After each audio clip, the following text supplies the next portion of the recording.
Welcome to Comics Bazaar, the channel of comics commentary and arcana. This video features the Uncanny X-Men number 143, cover dated March 1981. So today is Christmas Eve 2023, and what better way to celebrate than to go back to Christmas Eve 1980. This is a story concerning Christmas Eve 1980. Merry Christmas, X-Men. Guess what just came down the chimney? Cover here by, I always used to think this was by John Byrne and Terry Austin, but it's just by Terry Austin because this is the last issue that Byrne and Claremont collaborated on. So John Byrne had gotten tired of working with Chris Claremont.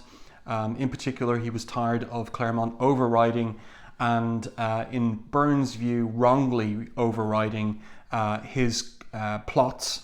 So he had had enough, and he got an offer to work on the Fantastic Four as writer-artist, and he leapt at that. So this is the last issue, and he didn't even produce the cover for it. But it is a nice cover by Terry Austin, certainly evocative of, a tradition of Christmas Eve. Christmas Eve is in many countries, especially Ireland, a day for telling ghost stories, maybe a little touch of horror, and that's certainly what's going on here in this particular issue. So let's open this one up to the splash page, and we do indeed get a splash page. There's 21 pages of story in this issue, so it's a good read, and it is the era. It is what annoyed Byrne, that Claremont used to put a lot of words on the page. I think he would pare back on that a bit, depending on his collaborator in later years, in particular the likes of Paul Smith, let's say, Barry Windsor Smith, of course.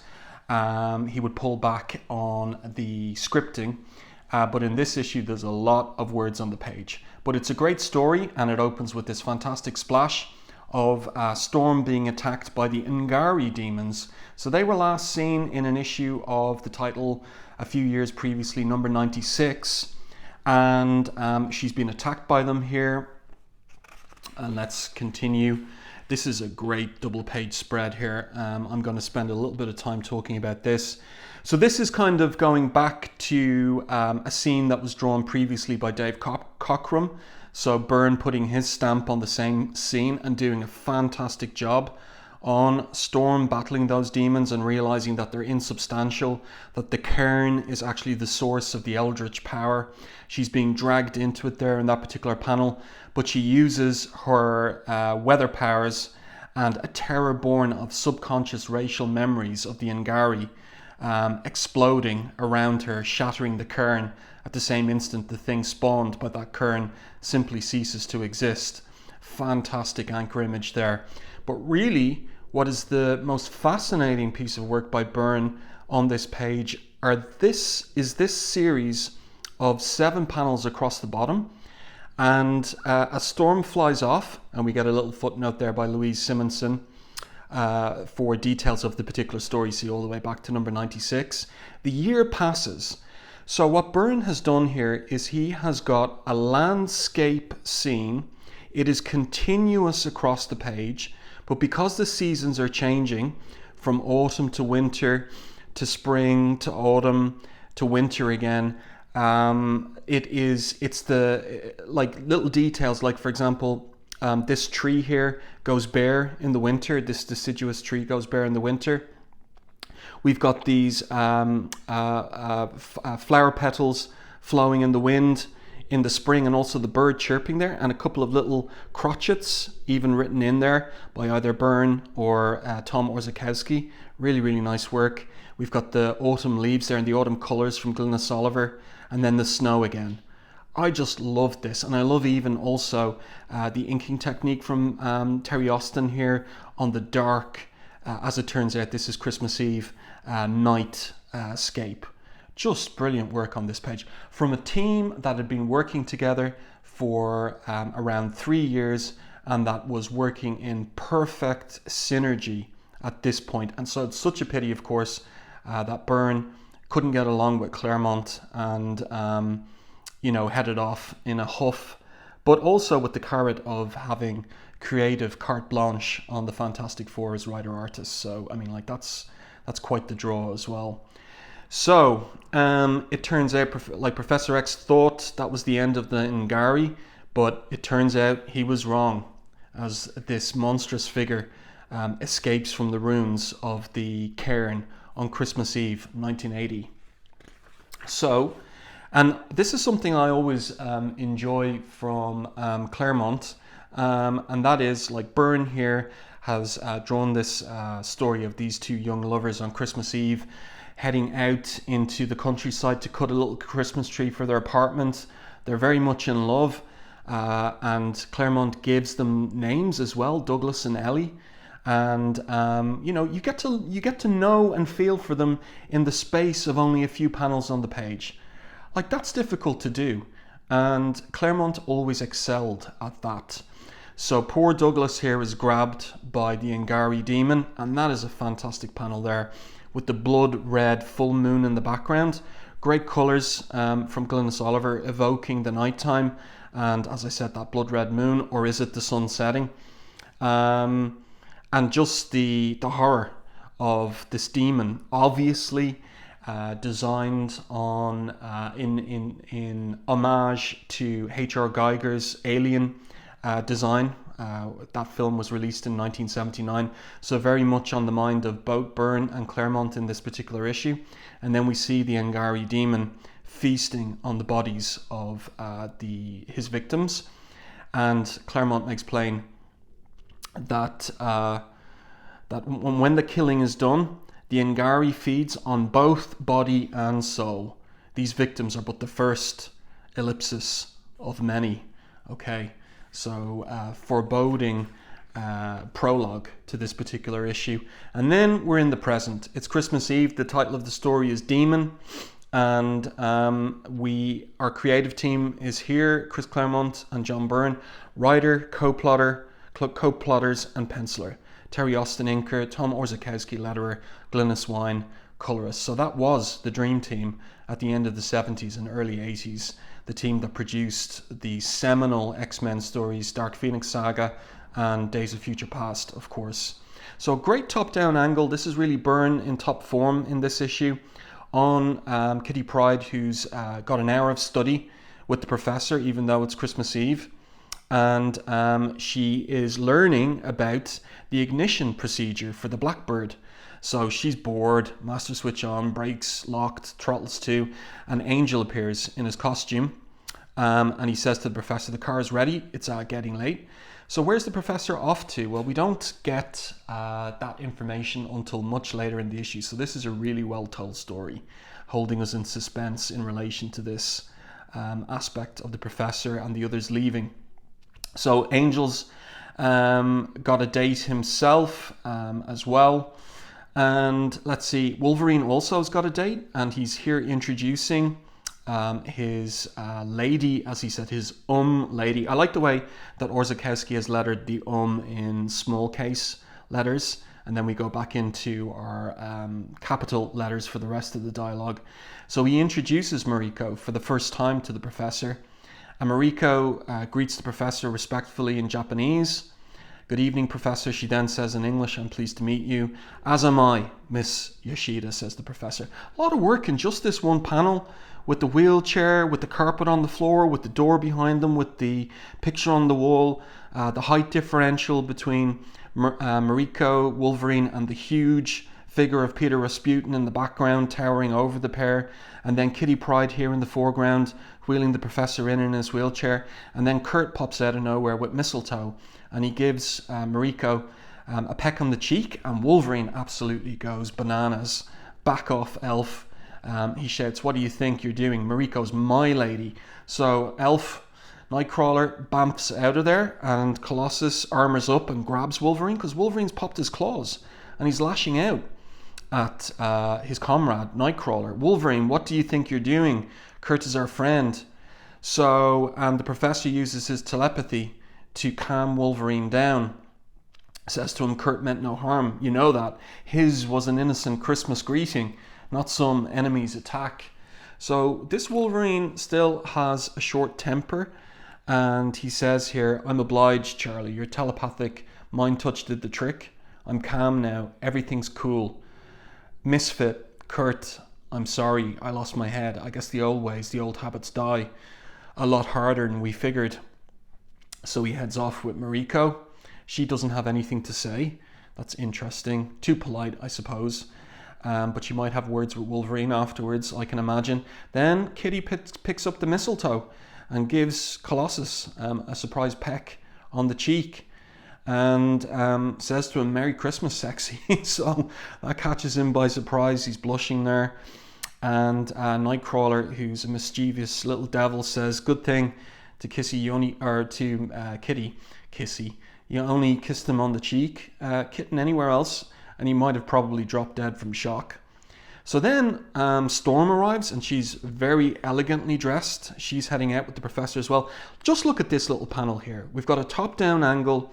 We've got Kitty and Angel standing on the steps in the porch. The shadows coming from the light inside the mansion cast across the steps of the porch out towards the car.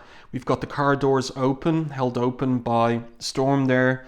We've got Nightcrawler getting in the front passenger seat. We've got Colossus lifting the Professor in his wheelchair. That's difficult to draw, and at that size, it's so expertly, so well done by Byrne and Austin, and of course Glynis Oliver's colours complementing what's going on. So Angel's got a date with his lady love Candy Southern, and that basically leaves Kitty all alone in the X-Mansion, and she thinks to herself, they're all gone, I'm all alone.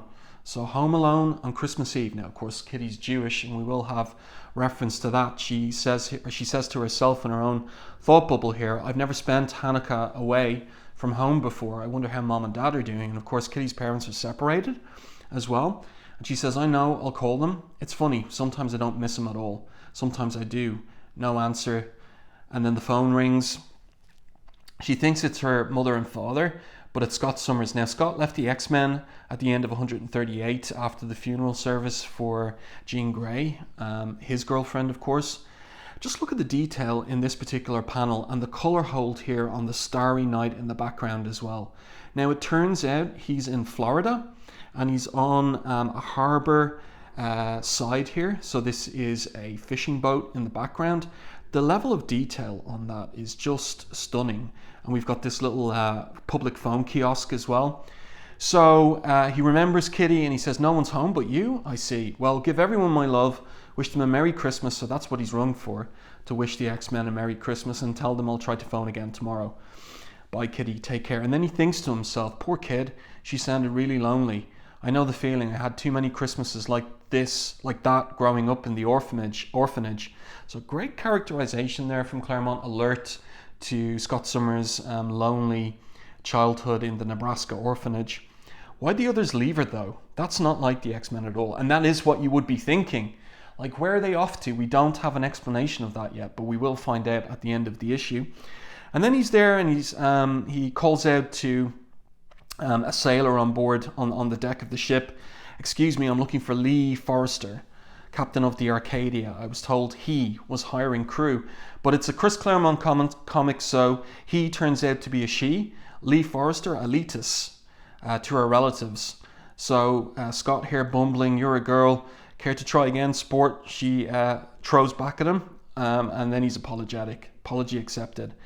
So he introduces himself, and she says, "Come on aboard, Scott. We'll split a pot of coffee and talk." So he's there for a job, so he's taking his leave of absence from the X-Men seriously. Then we catch back up with Kitty in the X-Mansion, and in order to cheer herself up, she is going to have a combat workout in the danger room. So she phases down to the floor of the danger room, and there's a whole workout equipment all laid out for her there. So she is having a good think to herself about how the way things are going. She'll probably turn into a teenage female Arnold Schwarzenegger from her hour of physical training every single day. Then the phone goes again. So she hops off the apparatus. And look, this is like, you would miss this if you were just reading this quickly. But look at this. We've got a convex computer screen here. And Tom Orzechowski has done the lettering on the computer screen, like kind of 1980s computer lettering, but he's wrapped it around the screen to convey the idea that the screen is convex.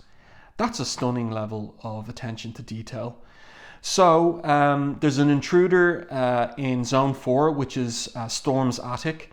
So Kitty heads up to the attic, and what she finds is very unexpected. The window's smashed, and Storm's flowers are all dead. But as Kitty thinks to herself here, they're all dead, poor things, but this isn't right. Granted, this attic was like a hothouse, and the winter air outside will kill the plants, but not so quickly, so completely. And then there's some goop on the floor that's stuck to the bottom of her boots.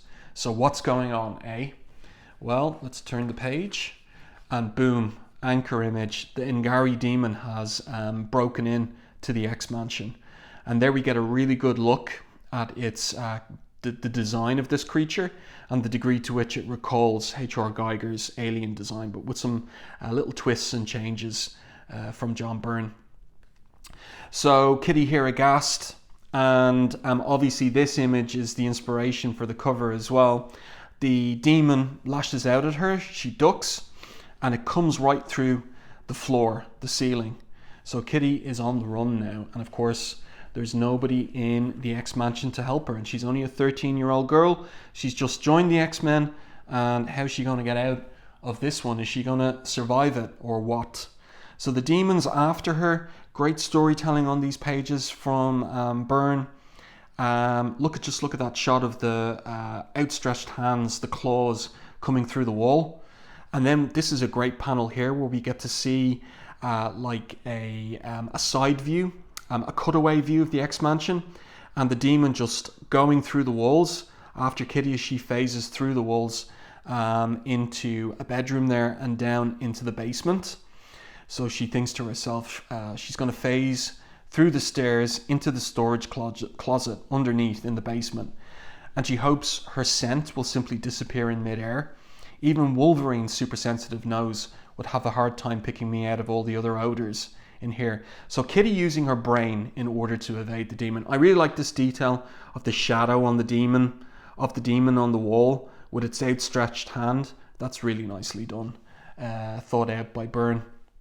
And this is great storytelling as well. So when she doesn't hear anything, she decides to phase back up to the first floor and grab the phone. So just as she's reaching out to grab the phone, boom, the demon's back. And it strikes right through her, and she must have just phased an instant too short because she felt that from the demon.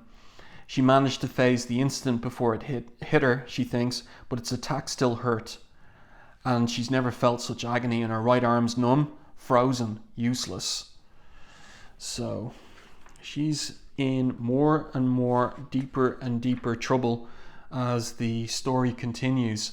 So she returns to the danger room, up to the control booth, and she's got a plan. So her plan is to program the most dangerous sequences possible. She's hoping the demon will follow her trail into the danger room itself, but no, it's a clever beastie, and it's followed her right up into the control booth. So the demon charges after her, shattering the armored, supposedly unbreakable glass with terrifying ease, leaving shattered, savaged computers short-circuiting in its wake. So then we're down on the floor of the danger room, and the danger room starts attacking the demon, just as Kitty hoped. Nailed the creep, she thinks. But it starts ripping up the floor, and Kitty flees. I like the way that Byrne here is picking up the pace with this action sequence. Only 4 panels on the page, and that conveys the dynamism of the action and the speed at which what's happening is happening in the story. Same here, Kitty's ducking and diving as the demon's being attacked by everything the danger room's throwing at it, and it still hasn't been stopped. So she thinks to herself, as the demon's even still slashing through the floor of the danger room, doesn't this walking horror ever slow up? I'm pushing myself as hard as I can, and I'm barely staying ahead of it. The monster's getting mad and I'm getting tired. And that makes sense, of course. Remember, she's just 13 and she's just joined the X-Men. That's a great shot there.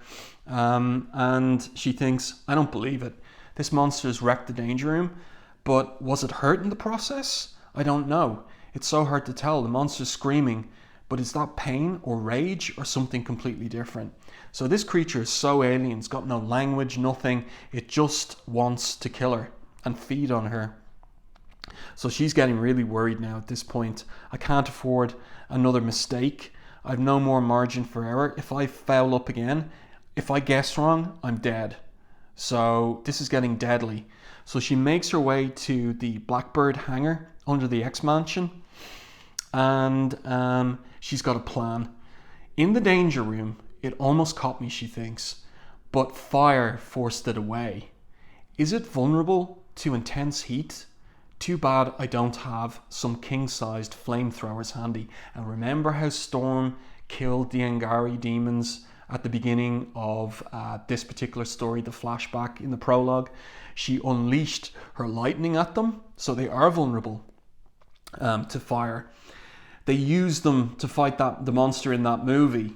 It didn't work though. So this is Claremont making plain that this story is an homage to the 1979 Ridley Scott Alien movie. And I like it. So she's got this plan. And she heads to the hangar. Here's the wing and jet engine of the Blackbird. And this is a little funny bit here in Claremont's exposition. She finishes the journey on foot, 900 meters in 3 minutes. And then we've got a little footnote here from Louise Simonson, 1 meter equals 3.3 feet. So that's hilarious, I feel. But in any case, then she makes her way up into the cockpit of the Blackbird. And of course, what was her lesson from with the professor earlier in the evening? It was how to get the Blackbird going. And so she's there thinking, I don't see it yet in the tail camera. That's interesting. So there's a tail camera for the Blackbird. The Angari's after her, of course. Doesn't see it yet. Now to run through the ignition checklist. Please, Lord, don't let me forget anything. So that's a formidable bank of controls there for her to remember what every button does. So time is running out. The Angari's making its way up the hangar bay tunnel. It's coming. What'll I do? Stop it, she says to herself. She's tearing up as well. Relax, relax, deep breath, calm, stay calm. Don't rush, take your time. I like the way that Byrne is narrowing the panels here. We have a sense of moment to moment to moment. And she's consoling herself. Everything will be all right. Wait, there's the button. There's the ignition button. So now she gets confident. Come to Kitty, she thinks. Just a little closer, sucker. A couple more lousy steps. Got you. Bam. So the demon is blasted, and Chris Claremont gives us all of the info. 2 engines, each rated at 20,000 kilograms of thrust, flare to life at the touch of a button. They're at full emergency power after Byrne is punching twin pillars of flame from the huge exhausts. From behind the Blackbird, it's suddenly like finding oneself transported to the gates of hell or plunged into the heart of a star. And that really does, this panel really does evoke the last moments of Alien, when Ripley blasts the alien that's grappling on the back of the shuttle with the engines. So here we go. This is really evocative, and real world physics at work here too, acknowledged in the story. So the twin engines create blast waves that shake the complex like a small earthquake. Metal, stressed beyond endurance, bends, shrieks. Telltales in the cockpit flash urgent warnings. Kitty ignores them until finally, with an almost human scream, the landing gear buckles and the Blackbird hurtles itself forward across the launch bay into the far wall. And that we see that illustrated there by Byrne, and nicely done. So she emerges, phases out of the cockpit of the Blackbird, and what is happening here? The undercarriage collapses. Does Kitty, as she feels the undercarriage collapse, does Kitty shut down the engines? Then and only then does she shut down the engines, flooding them with foam to prevent a fire. That's what we see here. The silence is deafening. So she thinks, I must have KO'd the air cyclers. The hangar is so thick with smoke, I can hardly see. She's walking along, she is airwalking above the ground. And look at this inferno. And she thinks, where's the monster? Did I kill it? I had to. Nothing could have survived this Holocaust, nothing. And then we just see this claw reaching for her. She has time to scream. And that classic trope of Glynis Oliver's, the red background, indicating a moment of violence. Is this the end of Kitty Pryde? Well, let's turn the page and see. Well, it's interesting, the storytelling choice. We pick up at midnight, so we're going to be kept in suspense for a few panels on this page. It's midnight before Professor Xavier's Rolls-Royce returns to the mansion. Icy roads and airport traffic jams caused expected delays. An unexpected obstacle was a police roadblock in Salem Center. There had been a series of gruesome murders nearby earlier this evening, the last uncomfortably close to Xavier's school. So I like that kind of like the taking into account of the demon's murderous rampage as it made its way to the X-Mansion, like real world consequences, the police roadblocks, and a real world delay for the X-Men getting back to the X-Mansion. But where were they? And who are these figures in silhouette in the back of the Rolls-Royce? Again, just such a lot of detail in these panels. Really great work. So Peter enters the house first. The lights are off, and the professor has an intuition, a perception of evil about the house. And he says here as he enters, I swear I've sensed this particular evil before, but for the life of me, I can't remember when. It's infuriating. So everything seems peaceful, and Peter hears a television set in the living room, and who's in there? It's Kitty. And she's all tucked up by the fire, and she's resting. So what happened? So she's delighted to see Peter. He's embarrassed again at her display of affection. Kitty, please, he says. And who's there coming in the door in the background? It's her parents. So she's delighted. So, when Scott thought it wasn't like the X-Men to, leave someone like Kitty alone on Christmas Eve, it's because the professor had a plan and he was bringing Kitty's parents to the X-Mansion for Christmas. And I even like the detail here. The last time we saw them during the Dark Phoenix saga, the father didn't have a beard, but he has one now. And Kitty comments on it. So that's a nice kind of attention to detail. Last page. So shortly, where's even the explanation to the professor regarding, what's gone on? Like the mansion, a lot of it is trashed, but they're just, downstairs in the living room, and they're having punch there, celebrating Christmas, even though her parents are Jewish, but however, happy holidays and all that. And Storm, however, has been up to her room in the attic, and she wants to know what precisely happened while we were gone. So Kitty here, basically goof. I like the goofy expression on her face as well. As she says here, I was attacked by a big ugly monster. And she says to Storm, you have to see it to believe it. We fought, I got lucky, I won, but in the process we kind of wrecked the danger room. Wrecked the danger room? Says Storm, and the Blackbird, and the hangar, and a lot of the house. But Storm isn't angry, and she says, "What from the sound of things, I'm fairly certain I should feel terribly proud of you. Gee whiz." And then, well, what happened with the demon reaching out with its hand? It had been the closest of close calls. She was too tired and too scared to face when the demon reached for her. It could have killed her had it got its hands on her, but it was dying on its feet, its unearthly form crumbling into dust with every step. It tried, it made a supreme effort, it failed. Alone on Christmas Eve, Kitty Pryde underwent a rite of passage, a supreme test of her abilities, her intellect, her courage, herself. She passed. And look, there we have the ashes of the hand reaching out. That's a really great final panel. And that's the last of Byrne and Claremont's collaboration, that seminal, epoch-making collaboration that is so important to the success of the X-Men subsequently. And you know, it's funny because we get over here a little kind of thank you from Chris to Byrne. We open with an announcement, one that in many ways I wish I didn't have to write. As many of you no doubt know, this having been widely reported in the various comics news magazines, John Byrne has resigned as penciler on the X-Men.